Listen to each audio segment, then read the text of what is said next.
So 2 years ago today, we gathered in this very room, actually, almost in this exact same spot.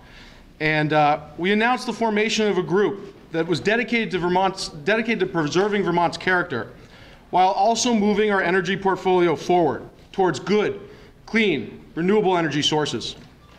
That is the governor's favorite line. The good, clean stuff. Almost every day since then, we've seen concerned Vermonters join our effort. Our ranks have grown to include leading Vermonters who have been the guardians of Vermont's landscape and environment. And we've demonstrated that Vermonters have an undying passion to protect the things that they love about our state. Since then, our state's embarked on an ad hoc planning process that has done little to protect Vermont's natural resources or our communities. But we know more than we did 2 years ago. Now we no longer just have concerns about the impacts of large utility-scale wind on our ridges. We now have experience.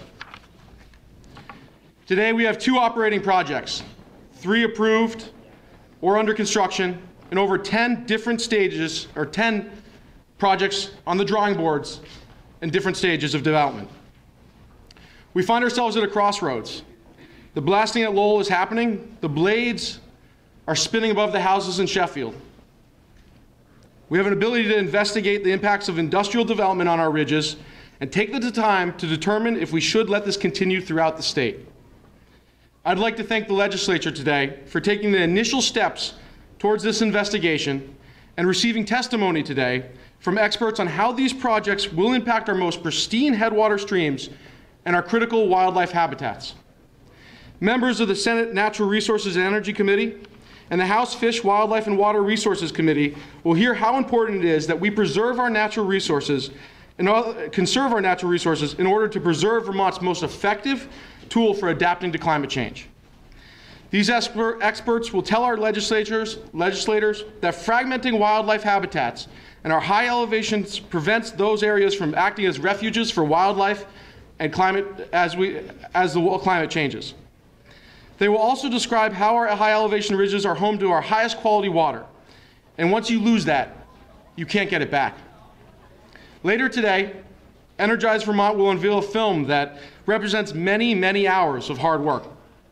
We worked with a team of committed individuals to travel around this state, around the region, to research how building utility-scale wind in Vermont would impact our communities, our energy, future, and our natural resources.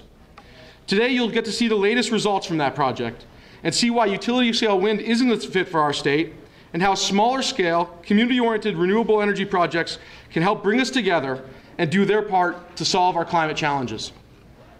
With that in mind, I turn now to the message of the day. United in this room, united as members of Energize Vermont, as residents of communities impacted by utility-scale wind, as committed individuals to combating climate change, and as voting Vermonters, we are calling for an immediate moratorium on the further development of utility-scale wind in this state. With so much at risk, the time to act is now. State regulators need to take time to assess the impacts of the projects already approved, to understand what we're losing and what we have already lost. Now is the time, armed with experience, to have the conversation about how we can revise our current hit-or-miss policy to ensure the safety of our wildlife habitats, water quality, and healthy communities. We do not stand alone in making this call. Recently, in a VPR commentary, former editor of Vermont Life magazine, Tom Slayton, said, "We need a more thoughtful way to make energy choices when our mountaintops are involved." In a recent Burlington Free Press commentary, banker and former chairman of the Vermont Environmental Board, John Ewing, wrote, "Wind power is important, but until we develop a clearer public policy, transparency in location, and a process for citizen involvement, then the landscape in Vermont may be compromised without adequate review." Then in the Rutland Herald, it was reported that Green Mountain Power CEO Mary Powell acknowledged that Vermont may need to take a breather on new projects to assess how and where to proceed after the battle in Lowell. Just 2 days ago, the Rutland Herald reported that when Chairman of the Public Service Board, James Voles, was asked, how do we find the right balance between preserving the character of our state and developing wind projects, he answered, "I think that's something the legislature has to do." And so I ask, let's do it.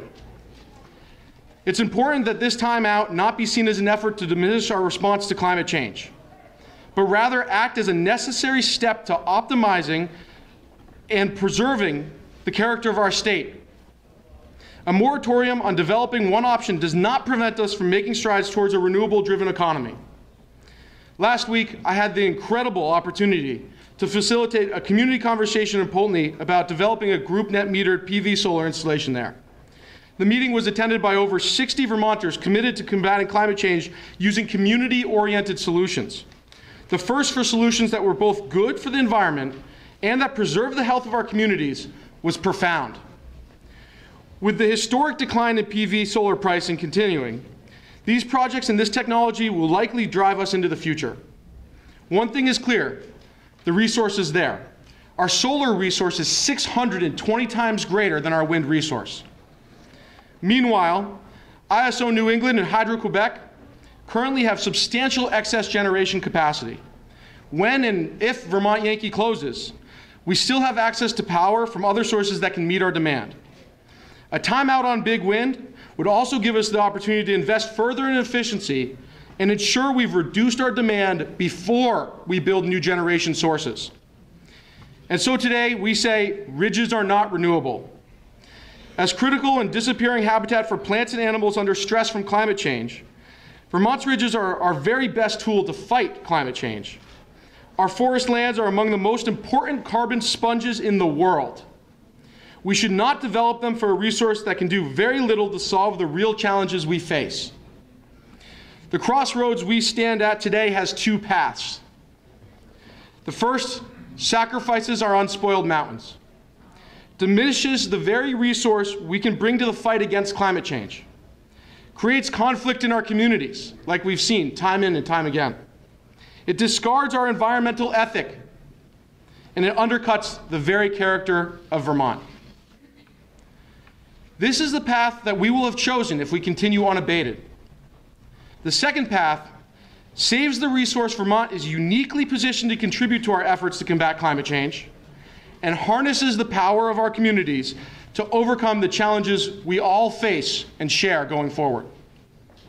Frankly, I'll take the second option and keep the mountains.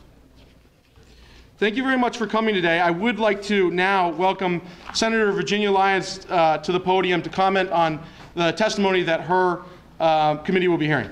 Thank you.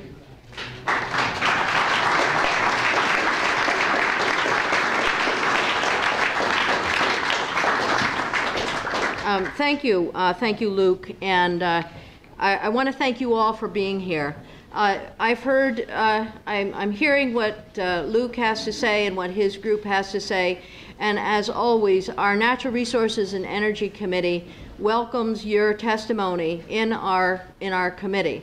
The extremes that we hear today are unmitigated development of renewable energy with minimal regulation, or a moratorium on the development of certain types of renewable energy development in our state. It is important that we have a robust regulatory system so that we can take into account the very concerns that you all express in this room. The concerns of ridgeline development, the concerns of biodiversity, the concerns of forest fragmentation. Our committee will take those issues into our consideration as we deliberate on any energy bill. I'd also like to note that one of the important sets of groups in this state are all of you at the local level, and our local energy committees who are doing so much to support renewable distributed generation, to doing so much to supporting efficiency in our state. The first and the primary thing that we can do in our state is to provide an efficient use of whatever energy that we have, and that energy should be renewable. Wind is in the mix, it's not going away, but certainly we need to inform our regulatory process and inform the discussion about the very issues that you bring to us, and I thank you for that. Thank you. Thank you. Now, as part of Ridges Are Not Renewable Day, we have a pretty full agenda. At 1 p.m., Energize Vermont will showcase a film that we've put together over the last several months. We have DVDs available for everybody that wants one on that film. And then right after that at 1:30, we'll have a panel of experts, 6 individuals, each with a particular expertise on how these wind projects impact wildlife, how it impacts water quality, and how they impact our communities. Those panelists will be available for questioning from anybody here, including the press. So I encourage you, that's 1 o'clock for the film in meeting room 10, 1:30 in meeting room 10 for that panel. So that's it.